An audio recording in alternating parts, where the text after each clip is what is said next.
साथियों नमस्कार, कैसे हैं? उम्मीद है कि आप सभी साथी अच्छे हैं। साथियों, यदि आप डिप्लोमा इन इंजीनियरिंग किया है या आपने बीएससी फिजिक्स से, केमिस्ट्री से या मैथ से किया है, ये आपके लिए बहुत ही इंपॉर्टेंट वीडियोज होने वाला है। बिहार तकनीकी सेवा आयोग एक इंडिपेंडेंट एक संस्था है जो कि तकनीकी परीक्षा के लिए एग्जामिनेशन कंडक्ट कराता है। और अभी एक वैकेंसी आया, नाम है लेबोरेटरी असिस्टेंट यानी प्रयोगशाला सहायक। लेवल 6 का जॉब है, बढ़िया जॉब है। लगभग अगर देखा जाए तो लगभग 60,000 के अराउंड आपको सैलरी मिलेगी और ये परमानेंट नौकरी है। कुल सीट की यदि बात करी जाए तो 1091 सीट है। इसमें अगर हम लोग चर्चा करें साथी, तो आप लोगों के लिए गोल्डन अपॉर्चुनिटी है, खास करके डिप्लोमा और बीएससी वालों के लिए। ये शॉर्ट नोटिस देखे होंगे, वायरल हुआ होगा। और आज है 6 अप्रैल और 6 अप्रैल को ऑफिशियल वेबसाइट पर पूरा फुल नोटिफिकेशन आ गया था। आप जाके www.btsc.bihar.government.in पर देख सकते हैं। लेकिन आपको मैं बताता हूं साथियों कि 6/4 से लेकर 6/5 तक यानी लगभग 1 महीने का समय दिया है फॉर्म फिलअप करने के लिए, ऑनलाइन के लिए। ठीक है, कुल 12 पद के नाम है। प्रयोगशाला ऑटोमोबाइल इंजीनियरिंग और मैकेनिक डीजल है, प्रयोगशाला टेक्सटाइल इंजीनियरिंग है, प्रयोगशाला सहायक इलेक्ट्रिकल इंजीनियरिंग है, प्रयोगशाला सहायक इलेक्ट्रॉनिक्स और इलेक्ट्रॉनिक्स कम्युनिकेशन है, प्रयोगशाला सहायक केमिकल है, प्रयोगशाला सहायक प्रिंटिंग है, प्रयोगशाला सहायक सिरामिक है, प्रयोगशाला सहायक कंप्यूटर साइंस इंजीनियरिंग और इंफॉर्मेशन टेक्नोलॉजी है, प्रयोगशाला सहायक सिविल इंजीनियरिंग है, रूलर, सिविल में भी एक ब्रांच है सिविल रूलर, उससे है, प्रयोगशाला सहायक मैकेनिकल, प्रयोगशाला सहायक विज्ञान, प्रयोगशाला सहायक एग्रीकल्चर और मशीनरी। मेरे भाई, जितने 12 हैं, 12 में से अगर एक की बात करेंगे, इसमें बीएससी वाले भरेंगे। किसके लिए बीएससी वाले? प्रयोगशाला सहायक के लिए। और जितने भी हैं उस सब में कौन भरेंगे भाई? जिन्होंने डिप्लोमा किया है उस रिवेलेंट ब्रांच में वही फॉर्म को फिल करेंगे। ठीक है, एक बात तो पक्की हो गई। अब यदि चर्चा हो साथी कि सर क्या है अंदर एडवर्टाइजमेंट में, क्या है प्रॉपर, तो प्रयोगशाला सहायक किसी भी डिप्लोमा वाले बच्चों के लिए, चाहे उनका सिविल हो, मैकेनिकल हो, इलेक्ट्रिकल हो, इलेक्ट्रॉनिक्स हो, कंप्यूटर आईटी हो, कोई भी हो, तो उनके लिए सब सेम चीजें हैं। क्या सेम चीजें हैं, थोड़ा सा जानिए। अगर हम लोग बात करेंगे, ये जो बहाली हो रही है, किस चीज के लिए बहाली हो रही है, कहां पर पोस्टिंग मिलेगा, ये बात जानना बहुत जरूरी है। ये बहाली विज्ञान प्रौद्योगिकी तकनीकी शिक्षा विभाग बिहार पटना के द्वारा जो भी राजकीय इंजीनियरिंग कॉलेज, राजकीय पॉलिटेक्निक कॉलेज, राजकीय महिला पॉलिटेक्निक कॉलेज है, वहां पर लैब कराने के लिए आपकी नियुक्ति होगी। ठीक है, चाहे आपका जो भी रिवेलेंट ट्रेड हो उसमें नियुक्ति आपकी होगी। ये आपका 6 अप्रैल से यानी आज से 6 मई तक ऑनलाइन आवेदन होगा www.btsc.bihar.government.in पर। यदि हम लोग बात करेंगे इस पद का नाम क्या है, नाम रखा है प्रयोगशाला सहायक। जो भी रिवेलेंट ट्रेड के बच्चे हैं, है ना, यानी ब्रांच के बच्चे हैं, वो आप इसको देखेंगे, कोई भी ब्रांच हो, सारे के लिए पद का नाम प्रयोगशाला सहायक रखा है। वेतन स्तर 6 है, तो लगभग आपको पटना में अगर रहेंगे, पटना में पोस्टिंग होगा तो लगभग 60,000 मिलेगा। अदर जिला में 2,000 कम मिलेंगे, 3,000 कम मिलेंगे।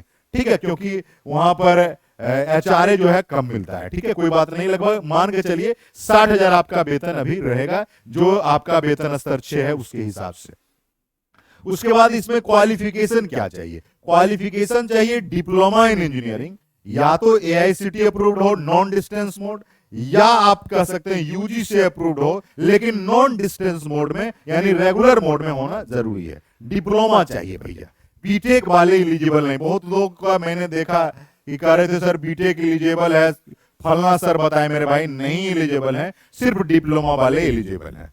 अब यदि बात हम लोग करेंगे कि सर क्या एज रहेगा, अगर यूआर कैटेगरी में 37 वर्ष, महिला 40 वर्ष, यूआर कैटेगरी के पिछड़ा वर्ग अत्यंत पिछड़ा महिला पुरुष सबके लिए 40 वर्ष, अनुसूचित जाति अनुसूचित जनजाति पुरुष महिला के लिए 42 साल उम्र होना चाहिए। उम्र का जो बात करेंगे वो मैट्रिकुलेशन से उम्र की काउंटिंग होगी। ऐसे भी आप पढ़े लिखे लोग हैं, मैट्रिक में जो डेट ऑफ बर्थ होगा वही +2 में भी होगा, वही बीएससी में होगा, वही डिप्लोमा में होगा, है कि नहीं। अब यदि हम लोग इस पर चर्चा करें कि क्या है, तो दिव्यांग के लिए अलग रिजर्वेशन, ये सारे चीज आपको ज्यादा दिमाग इस पर नहीं लगाना है, जो है तो है। अब देखिए क्या है कि आरक्षित कोटि है इस तरह का, सबका अपना अपना कोड दिया गया है। अगर हम लोग बात करेंगे तो एप्लीकेशन फी कितना लगेगा, 100 रुपया। आप जानते हैं कि हमारे राज्य के माननीय मुख्यमंत्री नीतीश कुमार जी ने हर एग्जामिनेशन फॉर्म को 100 रुपया दाम रख दिया है कि 100 रुपया में ही आपको परीक्षा लेना है, यानी परीक्षा शुल्क 100 रुपया। इसके अतिरिक्त कोई भी शुल्क आपको नहीं लगेगा। लेकिन बैंक में जाएंगे ड्राफ्ट के लिए तो उसमें आपको लग जाएगा, वो कोई बहुत बड़ी बात नहीं है। या अभ्यर्थी ऑनलाइन के लिए debit card, credit card, internet banking, UPI माध्यम से ऑनलाइन से जमा कर सकते हैं, तो कोई दिक्कत नहीं है। रसीद प्रति आवेदक के पास सुरक्षित रखना जरूरी होगा, ठीक है, ये बातें आपके पास होगी। उसके बाद की चर्चा होगी साथियों, क्या एग्जामिनेशन का पैटर्न है, इस पर हमारे विशेष चर्चा होगा। दूसरा बात है कि अगर आप सीबीटी देते हैं तो सीबीटी में अगर बात हम लोग करें तो 100 क्वेश्चन होगा 100 अंक का, ठीक है, जिसमें कंपलसरी कुछ चीजें हैं। कंपलसरी क्या चीजें हैं कि अगर यूआर में है तो 40% आपको लाना पड़ेगा, पिछड़ा वर्ग में 36.5 लाना पड़ेगा, अत्यंत पिछड़ा वर्ग के लिए 34% लाना पड़ेगा, और आप कह सकते हैं महिला, SC ST या दिव्यांग के लिए 32% लाना होगा। इतना में आप अगर नहीं लाते हैं इतना प्रतिशत, तो आप ऑलरेडी आउट हो जाएंगे। मेरिट बनने की बात नहीं, पहले तो पास करना है। क्वालिफाई करने के लिए इतना आपको लाना है, बीटीएससी ने ऐसा कहा है, सामान्य प्रशासन विभाग का ऐसा गाइडलाइंस है, ठीक है। यानी 100 क्वेश्चन है, 100 अंक में इतना लाना है, और ये सीबीटी होगा यानी कंप्यूटर बेस्ड टेस्ट होगा, यानी ऑनलाइन एग्जाम सेंटर पर आप देंगे, पहला बात। दूसरा बात कि अगर एक क्वेश्चन सही होता है तो 1 नंबर मिलेगा, गलत क्वेश्चन के लिए 0.25 काटा जाएगा। दूसरा, अलग अलग शिफ्ट में एग्जाम होगा तो नॉर्मलाइजेशन की क्रिया भी लागू होगी, यानी नंबर घटने बढ़ने का भी खेल इसमें चलेगा। ये स्पष्ट सारे चीज लिखे हुए हैं, क्योंकि अलग अलग पाली में एग्जाम होंगे, एक से अधिक जगह सेंटर पर एग्जाम होंगे, है ना, एक से अधिक सीटिंग में पेपर होंगे, तो स्वाभाविक है नॉर्मलाइजेशन की क्रिया लागू होती है और होगी भी, ठीक है, ये बातें होगी। उसके बाद साथी अगर चर्चा करें साथी कि जो भी आपका AICTE का रूल है, जो भी अपलोड करना है, ये सब सारी चीज कर देना है। उसके बाद हम लोग आते हैं कि ईमेल आईडी जो भी है ये सारी चीज प्रॉपर आपको देना है। उसके बाद आइए, हाँ, एक बहुत इंपॉर्टेंट है कि कुछ आपको एक्सपीरियंस का भी मार्क्स मिलने वाला है। तो एक्सपीरियंस को लेकर देखिए सरकार का क्या गाइडलाइन है, एक्सपीरियंस के तरफ हम लोग बढ़ेंगे, क्या उसका गाइडलाइन है ये भी हम जानने की कोशिश करेंगे। चलिए थोड़ा सा वेट करिएगा, क्योंकि भाई नोटिफिकेशन है सरकार का, उस नोटिफिकेशन को लाइन बाय लाइन आपको समझना जरूरी होता है, ठीक है।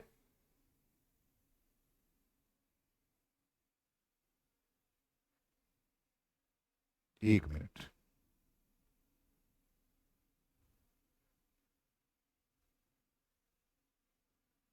एक मिनट, थोड़ा सा समय देंगे।